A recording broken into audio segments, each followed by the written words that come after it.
Hi guys! Kung gusto nyo magtinda ng mga gamit hindi, ganito nyo lang repakin. Yan. Itong nirepack natin, 2.5 kilograms. Ang presyo nito sa Divisoria, Manila, 270 pesos. At ngayon, ang nirepakin natin, pang 20 pesos. Ang gagamitin naman nating plastic, 5x7. 18 piraso guys na gamit ang ating ilalagay sa pang 20 pesos lang to. Ayan, panoorin nyo para pwede nyo rin gawin kung paano natin re-repakin ito. Gagawa muna tayo ng 10 pirasong pang 20 pesos. Yung sobra gagawin nating pang 5 pesos naman para balanse ang ating, meron tayong maliit at meron tayong malaki. Pang 5 peso at saka 20 pesos para abot kaya ng ating mga kababayan ng presyo. Ayan, no? Ganun lang. Sundan nyo lang kung paano natin nire-repack itong gamitit candy.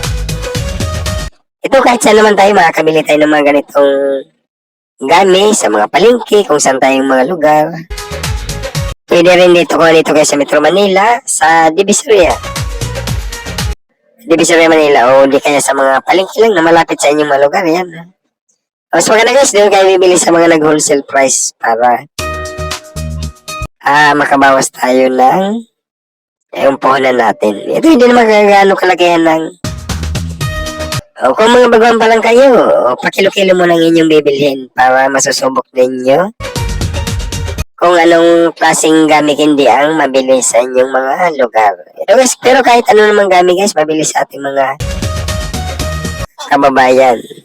Ayan, iba-ibahin nyo lang yung mga iba't ibang klaseng mga gamit hindi. O kahit anong mga kutkutin guys, pwede nyo ihalo sa pagtitinda ng mga gamit hindi. Tulad ng mga sampalok, mga mani, o mga fish crackers, yan. Yan guys, yung una muna nating binili or nirepack, pang 20 pesos muna. Ayan. Mas maganda kung meron kayong seller, kaya yung ginagamit natin para mabilis ang pag-sell or pagsara ng ating mga nirepack. At saka maganda tingnan.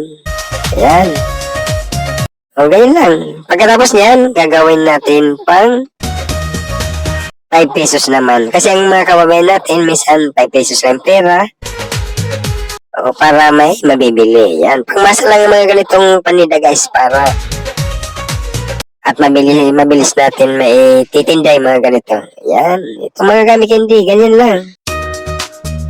Yan. Pwede naman yan pagka-display guys. Kung meron kayong mga pwesto, mas maganda. Huwag nyo lalagyan ng screen. Open lang siya para kitang-kita sa labas ng ating mga kababayan. No? Ayun naman ang ating repakin pang 5 pesos. Kasi nauna natin kanina, pang 20 pesos, gumawa tayo ng 10 peraso. Pag nabinta yun, yung 10 perasong pang 20, 200 yun. 200 pesos. At dito, makikita natin kung ilan lahat ang abutin ng ating nire-repack. 270 pesos lang ating punan dito. Panoorin nyo yung dulo para malaman nyo kung ilan ang ating tubo dito. Ito naman na pang 5 piso guys. Ang plastic natin dito 3x5 ang size. Yan, yung makapal na plastic yan. Sa mga palengke lang yan mabibili ang mga ganyang plastic, yung makakapal.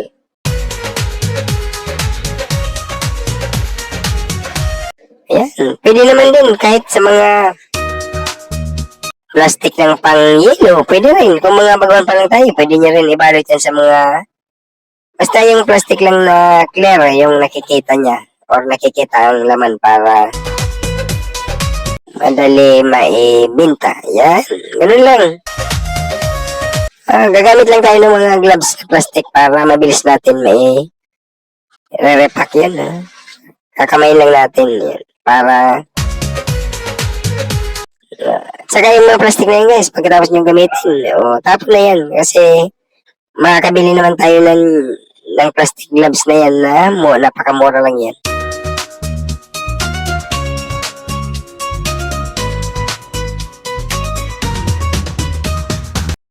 Pang 5 piso lang yan na ganyang repack.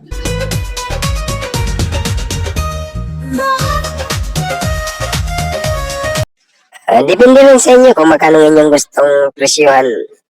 At depende sa puhunan kung saan kayong mga lugar.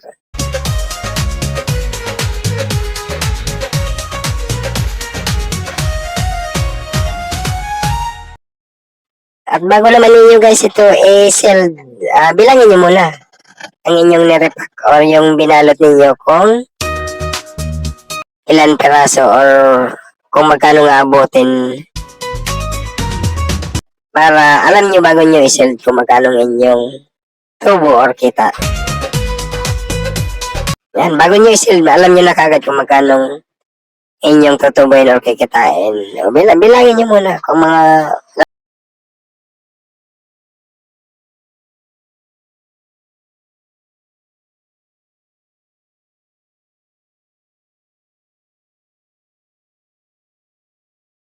titinda kayo guys. Napakaraming mga klaseng gamis. O iba't ibang klase. May gummy bear. Ito, tit. May worm. Yan ang mga mabibili. Kailangan matalino kayo sa pagbibili. Huwag niyong kukunin pag mga lusaw na. Yung nagdidikit-dikit, huwag niyo lang kukunin yun. Makikita niyo naman pag mga bago linaw ang mga plastic na pinagbabalutan niya. Yan, bago nyo i-sell, bilangin nyo muna kung ilang pirasong nyo nabalot at kung magkano.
Ayan guys, yung seller, kailangan adjustin nyo lang kung ano ang tamang init or tamang dikit ng plastic. Yan, ikot-ikot lang yan.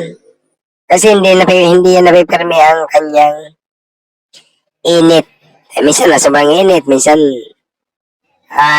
kinukula. Kaya adjust lang yan, ikot-ikot lang para saktong sealed lang or yung pagdidikit ng plastic.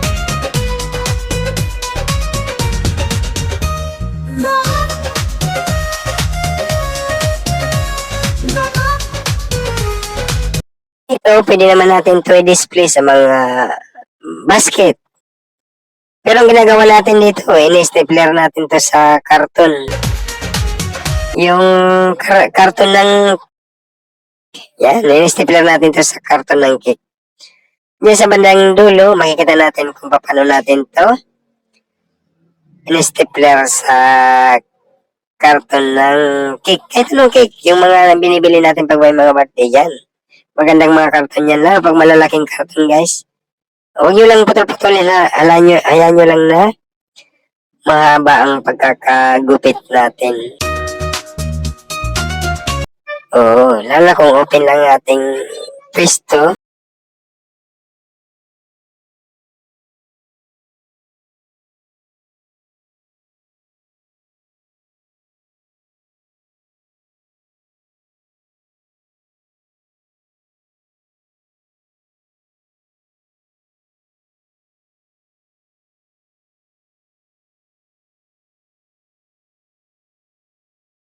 Natin kung ilan ang abutin na lahat ng nirepack natin.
Ayan kasi ang nirepack natin, umabot ng 660